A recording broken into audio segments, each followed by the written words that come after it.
Dans cette vidéo, je vais vous expliquer comment utiliser Google Forms de la façon la plus simple possible. Voilà, je pense que vous avez compris. Google Forms vous permet de créer des formulaires en ligne gratuitement et surtout récupérer rapidement des informations importantes des utilisateurs. Voilà. Donc, avant de commencer, voici ce qu'on va faire, hein. On va récupérer le nom, l'adresse mail de la personne, son téléphone et beaucoup d'autres choses. Mais avant ça, je vais vous montrer une chose très, très importante que j'ai fait récemment. En fait, j'avais créé une page de vente que je vais vous montrer dans quelques secondes. Et bien, dans mon code, on s'en fout si vous ne comprenez pas le code, mais ce n'est pas le but de la vidéo. Mais je vais vous montrer une chose importante. Eh bien, dans le code que vous voyez là, c'est le code d'une page de vente. Et si on ouvre en fait cette page-là, je vais cliquer Open with Live Server, eh bien, là, on voit la page de vente. C'est tout simplement pour m'entraîner. En fait, c'est pas en place. Et là, lorsqu'on descend, on voit que c'est comme un site web. Mais il y a une chose importante, c'est que moi, j'ai intégré un formulaire que j'ai créé sur Google Forms ici dans la page de vente. De telle sorte que si quelqu'un visite mon site et qu'il clique ici, réserver ma place maintenant, regardez, eh bien, ça va amener une page directement avec Google Forms. Et là, du coup, la personne pourra renseigner son adresse mail, son nom complet et tout ça après, il va envoyer. Maintenant, on va apprendre à créer ce formulaire-là que tu peux utiliser dans beaucoup de cas. Voilà. Maintenant que ça c'est dit, on va retourner dans Google Forms. Déjà, pour commencer, comment tu vas accéder à Google Forms? Eh bien, lorsque tu es sur ton compte Google, c'est pas moi, eh bien, ici, tu as, voilà, je pense que tu vois ça, tu vas cliquer là. Eh bien, tu as beaucoup d'éléments. Tu as YouTube, tu as Google Drive, tu as beaucoup de choses en fait. Et quand tu descends en bas, tu verras quelque chose qui ressemble à ça, c'est marqué Forme. Eh bien, c'est ici que tu vas cliquer. D'ailleurs, une petite technique, je te conseille quand tu arrives là, eh bien, tu prends ça, tu glisses, parce que tu vas l'utiliser tout le temps, tu l'amènes jusqu'en haut. Voilà, comme ça, la prochaine fois, tu vas pouvoir l'utiliser facilement. Donc, tu vois, donc on peut le glisser jusqu'en haut. Voilà. Donc, on va cliquer ici pour ouvrir Google Forms. Sinon, si tu as envie, tu peux directement taper sur ta barre de recherche Google Forms. Eh bien, tu as ici un lien, tu l'ouvres et tu te connectes. Tu vois, il y a beaucoup de façons d'accéder à Google Forms. Maintenant que ça c'est dit, tu vas arriver sur l'interface de forme que tu vois là. Eh bien, tu peux retrouver beaucoup de modèles que tu peux réutiliser en cliquant Galerie des modèles. Sinon, si tu as envie de récupérer des coordonnées des personnes, eh bien, tu as l'option Vos coordonnées. Tu peux cliquer directement et personnaliser. Tu vois, par exemple, quand je clique sur vos coordonnées, on va patienter. Tu vois, là, il y a déjà tout qui est en place. Tu n'as qu'à personnaliser. Mais moi, ce que je vous conseille, c'est que lorsque vous arrivez pour la première fois, il faut toujours, en fait, c'est un conseil, cliquez ici, formulaire vierge, pour recommencer à zéro. Voilà, très important. Avant même de poser vos questions là, parce que c'est le plus important, je vais expliquer quelques détails importants à mes yeux. Déjà, lorsque vous arrivez ici, le plus important, c'est comment les personnes qui vont remplir le formulaire, ils verront l'aperçu en fait. Donc, tu vas cliquer ici. Tu vois aperçu pour voir ça ressemble à quoi. Tu vois, donc la personne qui va répondre aux questions, c'est comme ça qu'il verra ton formulaire. C'est pourquoi c'est important de bien personnaliser l'aperçu avant d'envoyer le lien aux gens. C'est pourquoi là, tu as une option voilà, qu'on va appeler personnaliser le thème. Et quand tu cliques là, eh bien là, tu as beaucoup d'éléments. Tu peux personnaliser le style de texte. Voilà, moi, je te conseille de ne pas toucher à ça. Et par contre, pour la couleur là, tu peux modifier. Tu vois, là, sélectionner, tu peux cliquer sur rouge. Tu vois, ça change. Et là, tu as l'arrière-plan qui est en bas. Là. Tu peux modifier beaucoup de choses en fonction de qu'est-ce que tu as envie que les gens voient lorsqu'ils remplissent le formulaire. Mais moi, souvent, j'aime bien la couleur verte et l'arrière-plan un tout petit peu vert, tu vois. Voilà. Et là, tu as une option en tête. Sélectionner une image, en fait. Tu peux cliquer là et aller chercher des images, en fait. Tu vois, il y en a beaucoup. Tu peux aussi importer des images sur ton PC. Disons que moi, j'aime bien celle-là. Ou bien tu peux chercher ici, il y a beaucoup de choses. On va cliquer là, tu vois. Et là, insérer. Qu'est-ce que ça fait? Eh bien, ça va mettre en fait une image tout à fait en haut là. Mais si tu ne veux pas ça, tu enlèves tout. Voilà. Et lorsque ça s'est fait, on va enlever le thème. Maintenant, il y a un autre élément important que je vais vous montrer. Encore une fois, avant de commencer à mettre nos questions, il y a une partie paramètres là. Tu vois, parce que pour l'instant, on est dans la partie questions. Là, il y a la partie réponse. Pourquoi réponse? Parce qu'après, je vais vous montrer comment mettre récupérer toutes les données des personnes dans un document Excel, le Google Sheet en fait. Comme ça, tu vois le nom, les cases, les colonnes, tout. Mais avant ça, dans la partie paramètres, ici, important. Là, tu as beaucoup de choses, mais je te conseille de laisser la plupart des choses par défaut. Ne change pas.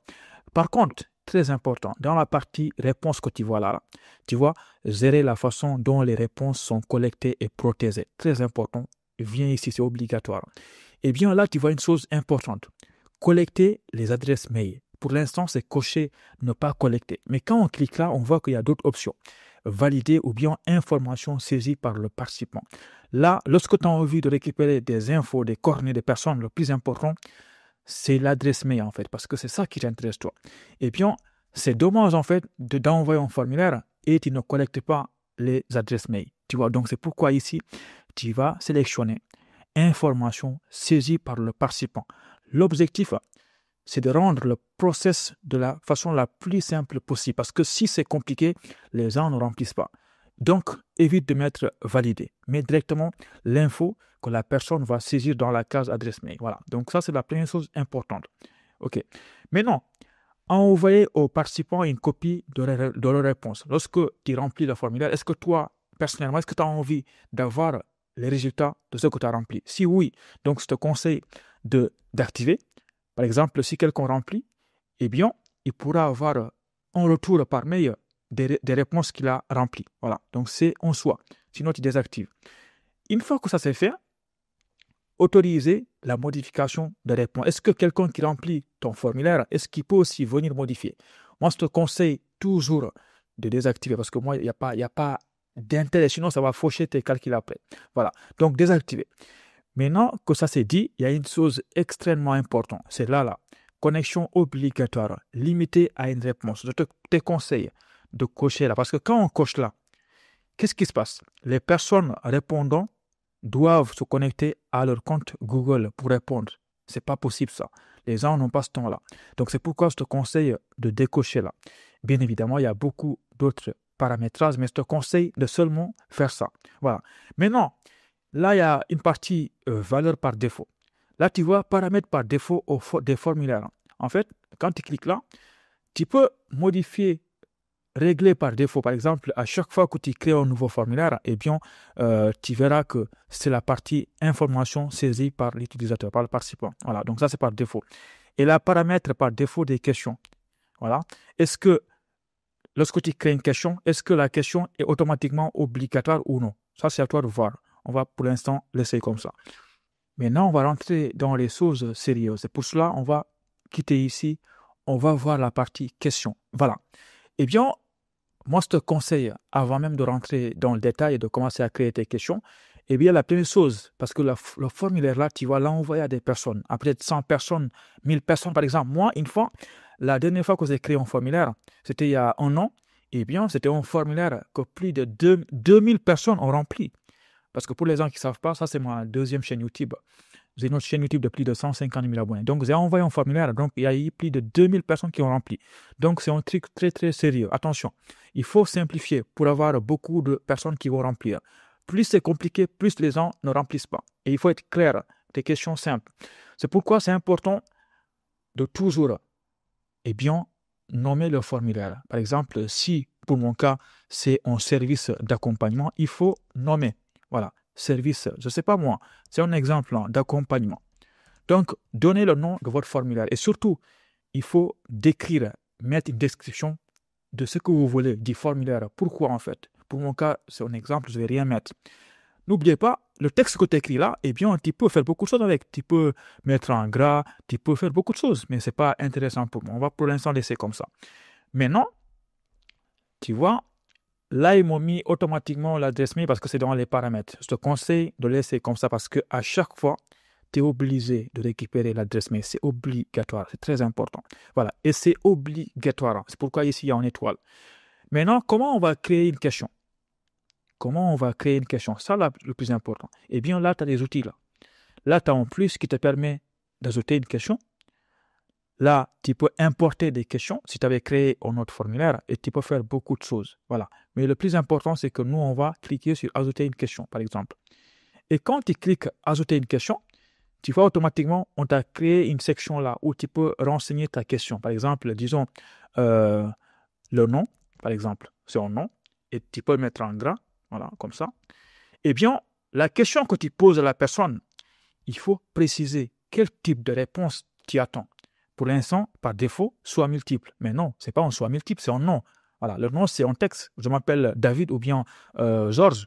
Tu cliques là, eh bien, tu vas sélectionner réponse courte. Tu vois qu'il y a beaucoup d'autres possibilités. Cases à cocher, soit multiple, paragraphe. On verra qu'il y aura une partie où on va mettre soit multiple. Pour l'instant, tu mets réponse courte. Voilà. Tu vois, lorsque tu mets réponse courte, eh bien, la personne pourra mettre son nom. Voilà. Attention, très important. Là, il faut sélectionner, soit obligatoire ou pas. Mais encore une fois, on conseille, lorsque tu demandes un nom, tu dois cocher obligatoire. La personne ne doit pas envoyer le formulaire tant qu'elle n'a pas mis son nom. Ce n'est pas possible ça.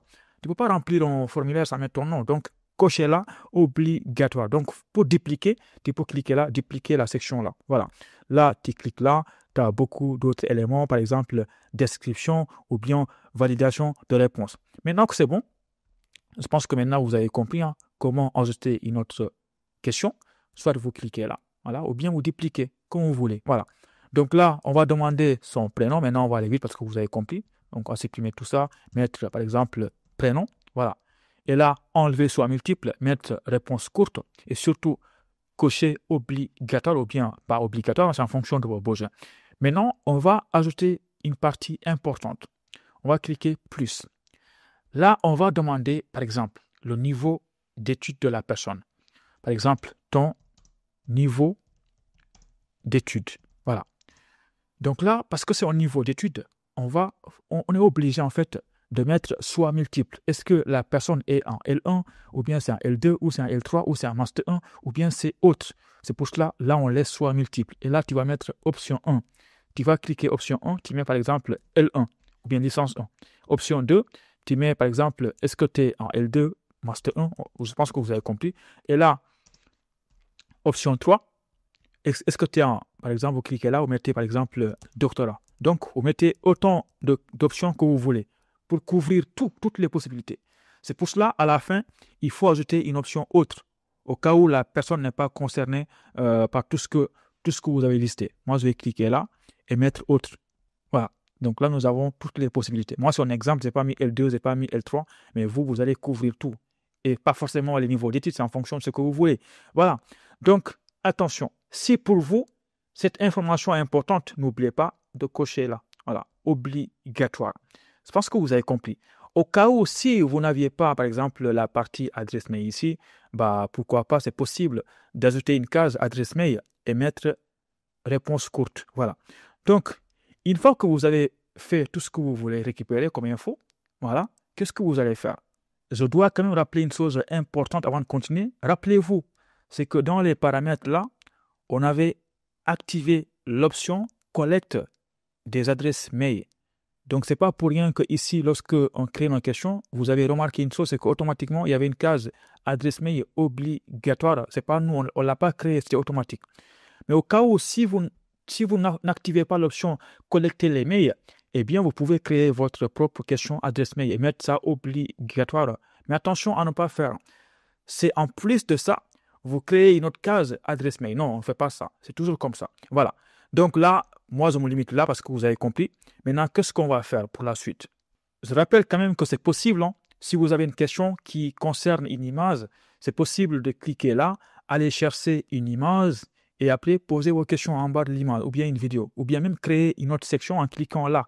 Voilà. Comme ça, il y a une autre section qui va apparaître. Est-ce que vous avez compris? Par exemple, là, nous avons deux sections.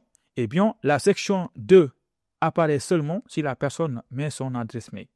Et dès que c'est bon, cliquez sur là, aperçu pour voir ça ressemble à quoi. Donc, la personne verra comme ça le formulaire. Voilà. Nous, on va reculer en arrière, on va commencer les choses sérieuses. Maintenant que vous avez fini votre formulaire, imaginons que vous avez comme moi une page de vente et que vous avez envie d'intégrer votre formulaire dans votre page de vente. Eh bien, là, vous avez les points là que vous voyez. Si vous cliquez là, vous avez ici intégré le code HTML. Donc, vous cliquez là, eh bien, on vous fournit en fait des lignes. Tu vois là, iframe, src égale tout ça. Et quand tu copies ça, Tu vois, quand tu copies tout ça là, eh bien, c'est exactement cette ligne-là que j'ai mis dans mon code HTML que j'ai collé là, que vous voyez là. Vous voyez, ça commence par iframe. Est-ce que vous voyez iframe? Eh bien, c'est ça qui fait que lorsque je me rends dans ma page de vente que vous avez vu, je vais l'ouvrir ici, eh bien, quand je clique là, ça ouvre automatiquement le formulaire parce que je l'ai intégré dans mon site web. Mais ça, ce n'est pas le but de la vidéo. Mais ça existe au cas où, si vous avez besoin de l'utiliser. Et quand vous avez fini votre formulaire, là, vous avez une partie réponse. Eh bien, c'est possible. Pour l'instant, vous avez 0 réponse. Après, on va tester. Là, vous avez lien vers site, en fait. Vous pouvez cliquer là pour que ça génère automatiquement un document Google Sheet où vous allez voir toutes vos réponses. Mais sinon, avant ça, on va ici cliquer l'option publier. Très important. Vous voyez là, on va publier le formulaire. Et là, on nous dit quoi? Répondons. Tous les utilisateurs qui ont le lien. Sinon, on va cliquer sur gérer. Là, tu peux déjà ajouter des personnes qui vont avoir le lien, si tu veux. Mais je pense que là, tout est bien réglé. Tu peux activer, limiter en fonction de ce que tu as besoin de faire. Et moi, franchement, je te conseille de permettre à n'importe qui de pouvoir cliquer sur le lien et surtout pouvoir remplir ton formulaire. Dès que c'est bon, on va cliquer sur OK.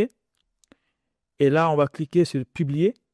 Et n'oublie pas, lorsqu'on revient sur la partie publier, là, tu as une option qui te permet d'avoir le lien de ton formulaire. Et quand tu cliques là, parfois il y a des mises à jour de Google Forms, ça peut changer. Mais attention, reconnais le lien avec ce logo-là.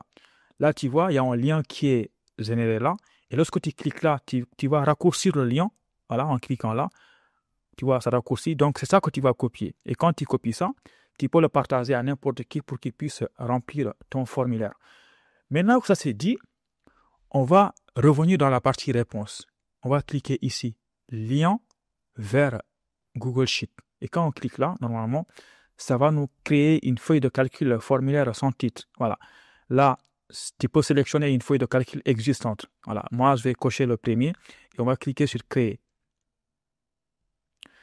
Tu vois, ça ouvre automatiquement un document en Google Sheet avec toutes les infos qui se trouvent dans notre formulaire. Par exemple, l'adresse mail, c'est la première colonne ici. Après le nom, le prénom, ton niveau d'études. Si tu avais mis d'autres options, tu les verras ici. Mais là, rappelle-toi que là, c'est horodateur. Voilà, ça, c'est le temps à laquelle la personne a rempli son formulaire. Donc, on va faire un test pour voir si ça fonctionne ou pas. Donc, qu'est-ce qu'on va faire? Donc, le lien que j'ai créé là, c'est un exemple. Je vais essayer d'envoyer au mail, par exemple. C'est un exemple. Je pense que ça va fonctionner. Je vais cliquer sur mail.